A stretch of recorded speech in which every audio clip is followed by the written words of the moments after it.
Olá, gente! Pessoal, na última aula nós falamos um pouco sobre a tabela periódica, né? A tabela periódica de Dmitri Mendeleev. Lembra? Fizemos um comentário em que Dmitri Mendeleev atribuiu então a associação desses elementos por ordem crescente de massa atômica. Perfeito? Mas Moseley, que era um outro cientista, observou então que na tabela de Mendeleev tinha algo errado. E aí então a associação desses elementos colocados no tabuleiro, Mendeleev cometeu um pequeno erro. Na verdade, os elementos não eram classificados por ordem crescente de massa, e sim por número atômico, como dizia Moseley. Porém, Dmitri Mendeleev simplesmente recebeu todas as honras por ter sido um dos pioneiros, né, na construção da tabela periódica. No entanto, gente, vimos que também na tabela periódica nós encontramos então vários tipos de elementos. Entre eles, o grupo de elementos que nós temos, como por exemplo os metais, tá? Esses metais, no qual são classificados aí, ó, a boa parte da tabela periódica, ela é quase que 80% de metais. Ou quando não, ó, os não metais, ou os semimetais, ó, e outros elementos de grupos dos halogênios, como por exemplo flúor, cloro, né, o bromo, o iodo e o astato, assim como também os gases nobres, fazem parte também do grupo que são conhecidos como os não metais. Bem, gente, isso foi o que nós comentamos na aula passada, perfeito? Vimos que também uma boa parte dos elementos no qual a simbologia em que eles apresentam, como o cobre e o zinco, né? Ou então como o berílio, o magnésio e o cálcio, aqui alguns elementos, viu, gente, que eu estou escolhendo. Se nós formos observar bem, esses elementos aí, ó, o ferro, eles são constituídos de uma simbologia, né? A identificação deles é dada por uma letra maiúscula e uma minúscula. Isso é muito importante para que a gente possa, digamos assim, conhecer um pouco mais os elementos. Ou melhor dizendo, conhecer a identificação de um elemento químico. Vimos então, até aqui, que os elementos eles podem ser identificados, né, pela simbologia de uma letra maiúscula com uma minúscula. Porém, nós podemos encontrar, olha aí o potássio, olha aí o boro, o carbono e o nitrogênio. Esses elementos, se você for observar bem, só há uma letra maiúscula. Então, olha só, gente, isso é muito importante para que a gente possa entender um pouco mais como as substâncias são constituídas.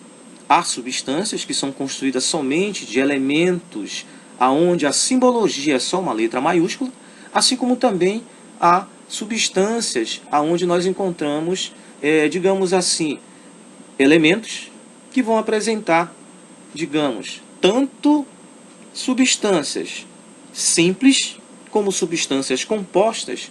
Nós iremos enxergar então uma variedade de simbologia aonde elemento que é elemento tem que ser identificado ou por uma letra maiúscula ou uma letra maiúscula e minúscula. Mas olha, gente, mas nunca um elemento químico poderá ser identificado por uma letra minúscula. Isso é muito importante para que a gente possa entender essa continuidade da nossa aula de hoje. Ok? Meu nome é Rildo Vaz, professor de Química. E a nossa aula de hoje, vamos falar um pouco sobre substâncias simples e compostas, moléculas e suas fórmulas químicas. Perfeito, gente? Tranquilo? Vamos lá? Bem, o que é uma substância simples? Formada por átomos do mesmo elemento químico.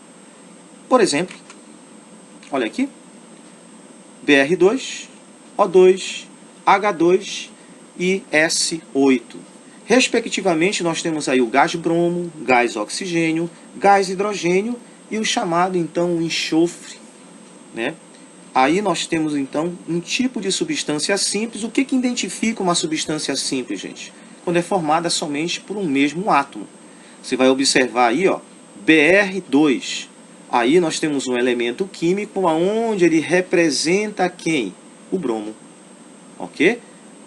As demais substâncias você só enxerga letras maiúsculas. Olha só, lembra do que eu falei agora há pouco?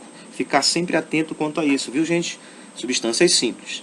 Bom, substâncias compostas ou então composto químico. O que diz aí para nós? Formada por átomos de 2 ou mais elementos químicos. Por exemplo, gente, olha aqui, ó. O NaCl, o mais conhecido como sal de cozinha, né? O cloreto de sódio, tá? O H2CO3, conhecido como ácido carbônico. E, claro, o H2O, a molécula água. Olha só, gente. Se nós observarmos as substâncias aí presentes, você vai enxergar mais de um elemento químico, tá? Só chamando a atenção, olha lá o que nós temos na primeira substância, NaCl. O Na é um elemento químico. O Cl também é um elemento químico. Essas são as representações simbólicas desses elementos. Lembra? Uma letra maiúscula com uma letra minúscula. Legal? As demais substâncias você só enxerga letras maiúsculas. Isso quer dizer, então, que se nós formos olhar para essas substâncias, o que identifica uma substância composta é aquela que são formadas por mais de um elemento químico. Boa, gente? Legal? Bom, as fórmulas químicas são representadas muitas das vezes por combinações de símbolos e algarismo. Foi o que nós vimos agora há pouco. Olha só. Gás carbônico, que é o CO2, e o ozônio, que é o O3. Duas substâncias onde nós já aprendemos, como por exemplo, o CO2 é uma substância composta e o O3 é uma substância simples. Mas o que nós observamos nessas moléculas? Uma representação de fórmula. Ok? Bom, o que diz isso? Essas fórmulas expressam a quantidade de átomos presentes na molécula. Olha só, gente. Uma identificação, quando nós observamos uma molécula, temos como saber a quantidade de átomos que estão presentes nessa molécula. Portanto, as moléculas que formam o gás ozônio, olha aí, são representadas por O3, pois a molécula é formada por 3 átomos do elemento químico oxigênio. Então nós podemos dizer que na molécula do ozônio, que é o O3, lá nós encontramos 3 átomos de oxigênio. Perfeito? Isso é o que faz ser, então, uma substância simples. Lembra? Se observarmos agora, olha, o gás carbônico, né? Ele é constituído por um átomo de carbono e 2 átomos de o elemento oxigênio. Se nós somarmos a quantidade de átomos aí, nós teremos 3 átomos nessa molécula de gás carbônico. Tudo bem? Então, olha só, gente. Uma combinação de símbolos e algarismo. E isso é uma fórmula para que possamos, então, representar uma substância química. Legal? Beleza, gente? A ideia, então, de se saber como esses átomos, digamos assim, são ligados, né, uns contra os outros, isso é de muito tempo, gente. As substâncias encontradas na natureza, elas são constituídas, então, por partículas. E os cientistas, né, muito, então, fizeram para tentar descobrir como esses átomos, na verdade, estão ligados uns contra os outros. E olha que isso decorreu no século XIX. Praticamente já faz bastante tempo. Legal? Então, olha só, gente. Atenção. Nessa simulação das moléculas que aqui eu tenho, né, são formas, vamos dizer assim, microscópicas de alguns compostos químicos, né, de algumas substâncias químicas que nós temos. Observe, então, que cada uma delas há uma forma representativa, onde se tem ligações ocorrendo entre os átomos. Essa forma microscópica que é observado nessa simulação, muitos cientistas então tentaram descobrir e entender como esses átomos na verdade estão arrumados, como eles estão aglomerados e o que faz com que esses átomos então permaneçam ligados uns contra os outros. Legal?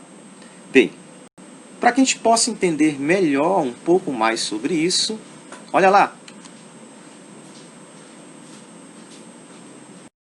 Sempre quando nós observarmos, por exemplo, as substâncias reagindo uma contra as outras, há sempre um efeito reacional onde provoca a ruptura de ligações para a formação de novas substâncias. Diante disso, gente, chamamos de ligações químicas. Mas as ligações químicas são quantas? São 3. Vamos lá? A conhecida então, tá? A ligação química, que é o que nós chamamos de compartilhamento de elétron entre 2 átomos, tudo bem? Ou quando não, nós podemos ter uma ligação química onde a força atrativa que mantém 2 ou mais átomos unidos.